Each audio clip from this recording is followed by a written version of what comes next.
Hello, I'm Harry Goring, and this is my wife, Pip. She's being very quiet. Hi. She's going to speak later. A little bit about the background of Wiston and our family. The Goring family has been around in Sussex for years, probably since sort of Doomsday, 1100, that sort of time. And we've been involved in politics, members of parliament, soldiers fighting for the crown or parliament, depending on which side is ahead. They keep their options open a little bit on that score. And we came here to Wiston, to this estate, in 1743 when Sir Charles Matthew Goring from Haydn married the heiress. Very good way to inherit an estate is to marry into it, which is what he did. And Miss Fagg, who was then the heiress here at Wiston, married him, and they had various children. They had Charles, they were all called Charles. Charles Goring, who planted Chanctonbury Ring, the famous ring of trees up on the South Downs to my right. And he planted Chanctonbury in 1760, and the family lived here and were here right up until my father moved out of the house in 1923. The house sits in the middle of pretty well the middle of the estate, half a mile or so from the north side of the South Downs. And this is pretty well, it's not exactly the centre, but it's pretty well the middle of the estate. The house itself behind me was let after my father left it with his mother and brother and sister to a smaller house on the estate. They let it to various families in Sussex. The Clark family was one that came here, and various other families. And it's been let since 1951 to the Foreign Office. And the Foreign Office remain here under the banner of Wilton Park. They carry on international conferences here all the time, discussing all manner of subjects that are common to all nations. Climate change, terrorism, business, various aspects of the world, to try and enlighten minds and change minds and inform everybody generally on a non-political basis. And we support them like mad. They've been a great asset, and they've been here for a long time. The farms on the bottom ground here are let. We farm some in hand. My son Richard and his wife Kirsty farm a little farm not far away from here on their own. The other farms are let, and we farm on the other side of the downs, on the south slope of the downs, on the chalk, solid chalk, light, sort of grade 3, grade 4 land. And up there, traditionally, we've always farmed arable and sheep and cattle. We had 2 dairy herds up until 2005, and we farmed basically arable, basically wheat. My great grandfather, Charles Goring, who was born in 1740 and lived here, he was a great agriculturalist, and he spent a lot of time studying how to best revive land with the grazing of animals and the cropping, the alternate grazing and cropping, which is pretty well the system that we've gone into now. We farm arable land commercially, and between that and around that, we have conservation strips, headlands, beetle banks, areas of fallow, and all sorts of things to try and encourage wildlife. Butterflies, Duke of Burgundy butterfly is coming back in selected spots, which is really exciting. Stone curlew have nested here and fledged young up on the top of the downs. That sort of thing is really exciting to see. So we are now going to head back to the house where Pip, who is the inspiration and the vision of the wine, changing from arable crops, which I'd always known and thought was the normal thing to do, into a vineyard, much to my surprise, happened in 2006. And she is going to chat a little bit more about that to you now. So, How did we meet? how did we meet? We met when Harry came to South Africa on a gap year after school, and I went out. I was invited to the farm that he was working on because they were old friends of mine, and it was a Christmas party they were having. So he said, "Come along and enjoy the party." And I met Harry, and he was working in he was apple pack shed manager. This was in a place called Verleersdorp in the Western Cape. And so shook hands with Harry, and you see those little cherubs with little heart arrows everywhere. It was a bit like that. So just looking at Harry, it was like that was just love at first sight. And I was only 17, just 17, so very young. But I wasn't much older. And Harry was 18. Were you 18? Anyway, very, very lovely. And then 1972, we got married and came to England. Walking around the farm here, the thought of planting a vineyard on the chalky downs around, and my mum's French Huguenot ancestry, the DNA of that has really come through, I realise, because that was something that I just thought I'm homesick, I want to look at something familiar, and a vineyard would be amazing. I was not thinking of 16 acres, I was thinking of about, 3 acres maybe, if that.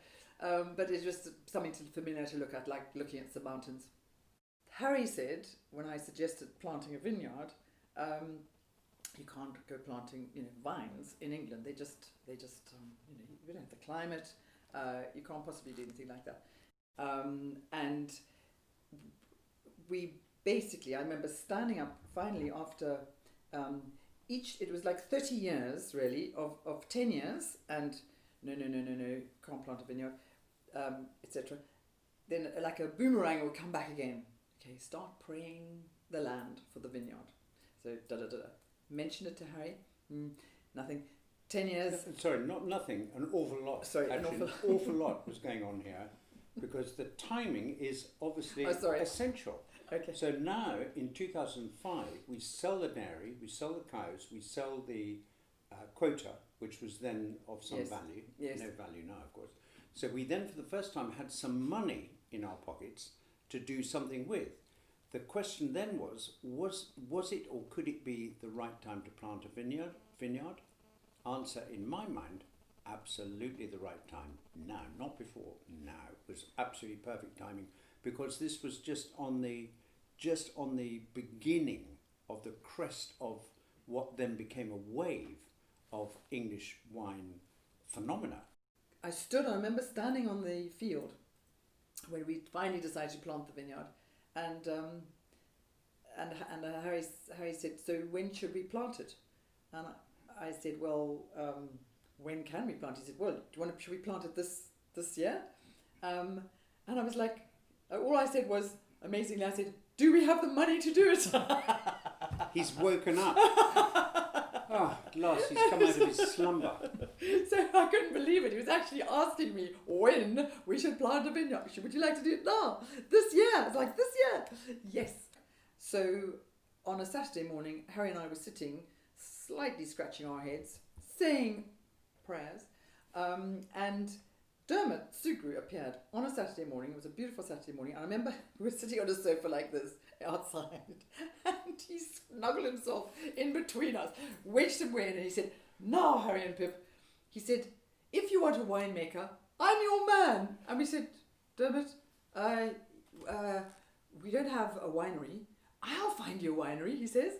And it went on like this, and really the rest is history. In the early days, it was fascinating and nerve-wracking in a way, because Pip and Dermot got together and decided on the taste. Pip had very strong views and firm views of what she wanted. Dermot had his way of creating what he wanted. So you had to marry those two tastes up to begin with to make sure that what we produced. My contribution to the whole operation was very little, apart from the obvious one, of basically saying what I want to do is produce something that is really good. I don't want to produce something or be involved in something that simply gets shipped off to put in American tractors or fuel or something like that. If we're going to do this, we need to make sure it is really good. And the first professional person who came around was somebody called Rebecca Palmer from Corney and Barrow. And she started tasting what Dermot had produced from barrels long before it was ready, in its very early stage, and she gave it the thumbs up. And that was very interesting because that was the first person who put, up to a point, faith in our product and backed Dermot and Pip in their design of what they wanted and created. So that was a great moment. And then we had another moment when we had the phone rang, and at 6 o'clock, and I happened to be down. I was actually doing a little bit of gardening in the winery, and underneath all these coats and everything, there was the phone. Picked it up. Phone call from this crew who said, "Oh well, we do. We're filmmakers for MasterChef and da da da." And I was thinking, who is this? They having what's going on here?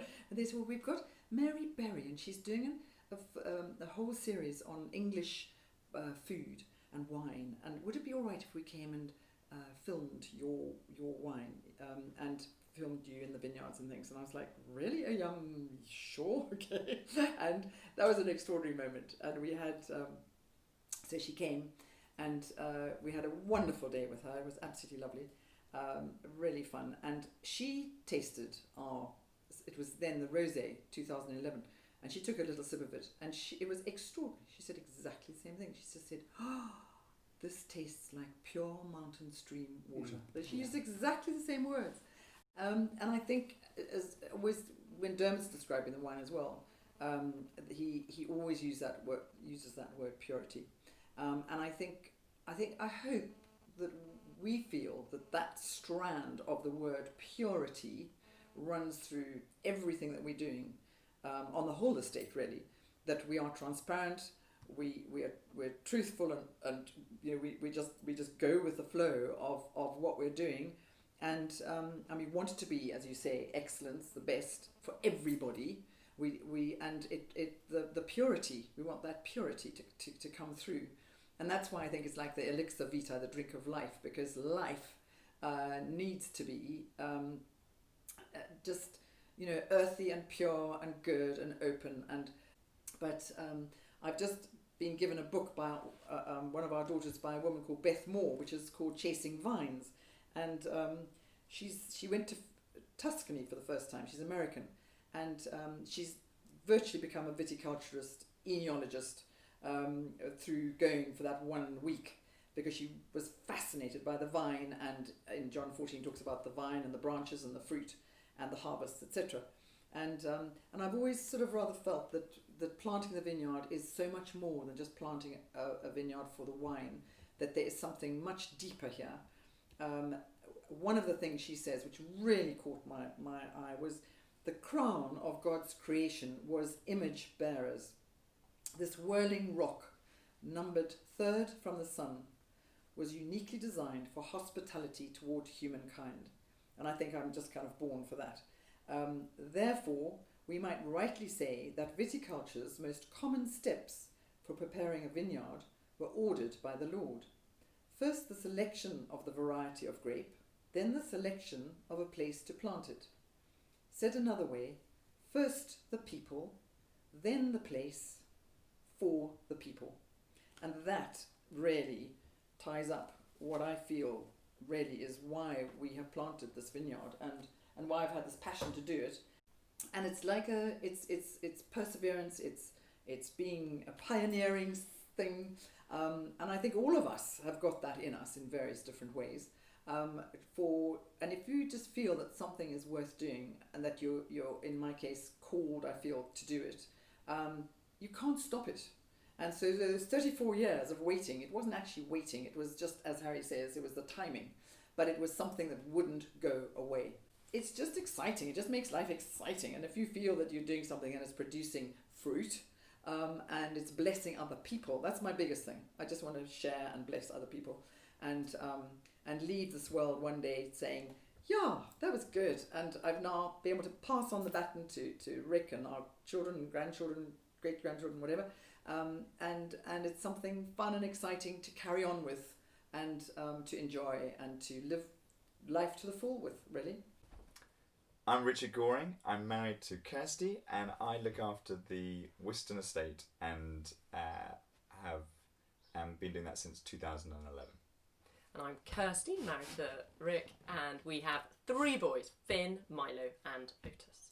I'd grown up here on the estate, that was my life, and then I went away to school and things like that, and University of Edinburgh, and we met, got married, and you were in London, Yep. and then we thought we'd come back to London, but when we were out in Canada we were thinking that would be crazy to go back to London after being out in the middle of nowhere on these beautiful islands, but just amazing places. The communities were amazing, and so we thought, no, let's go back to the estate. And Kirsty and I since then have been working together and on all aspects really of the estate, and we kind of have inherited the vineyard as a going reality, because that was planted whilst we were in Canada, and we came back, and this whole growing business of growing grapes in Southeast England, and people going, well, what, wine? Like, does that work?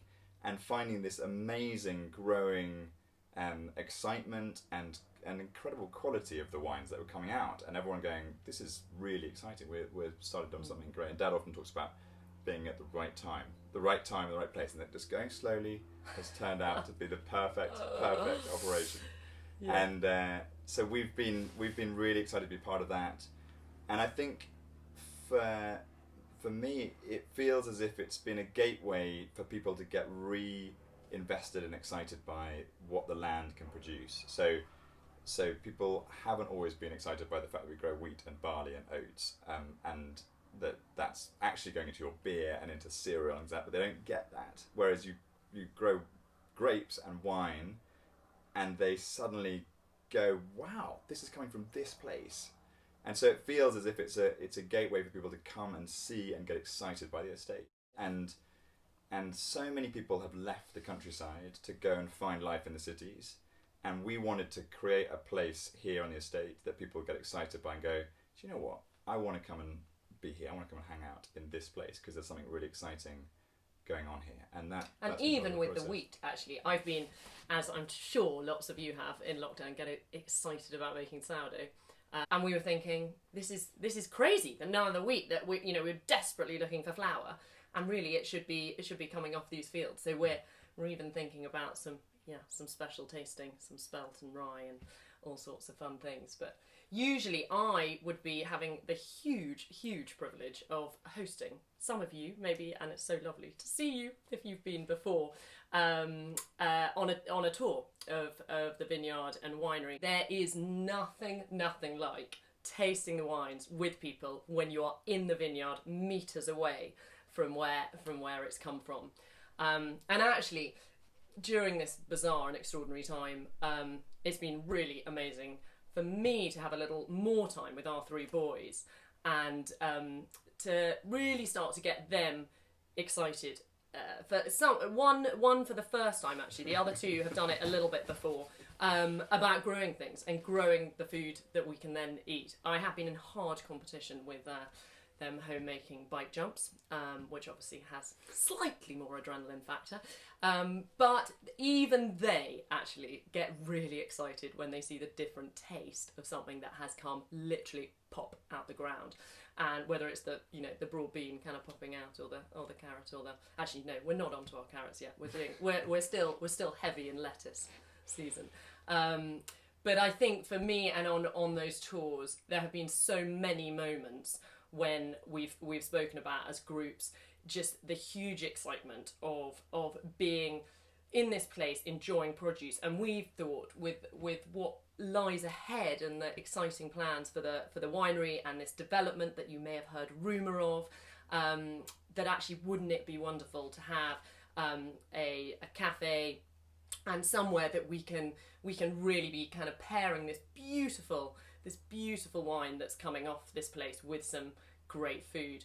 And we want to build a place that has hope for the future in a world that has got a lot of interesting challenges coming down the track, and actually to say, do you know what, we need to get together and think about these things and dream and and hope and catch a vision for what the land can do and how we can work with it to create a future that is more than just sustainable but is regenerating life and doing that in all its glory. And we look forward to seeing you when we can, and if you are able to jump in as well on Friday, you're doing a wine tasting. Do you want to Yes, tell us a tiny bit so about that? exciting for me, because I get, having not been in the winery for a while, get to dive back in there, and we, Dermot and I, are going hunting for some old library stock, which means wine that's not currently on release, to be bought, so we get a sneaky, cheeky little taste of some exciting wines that have had a little longer than the norm, resting on their lees, on their yeast,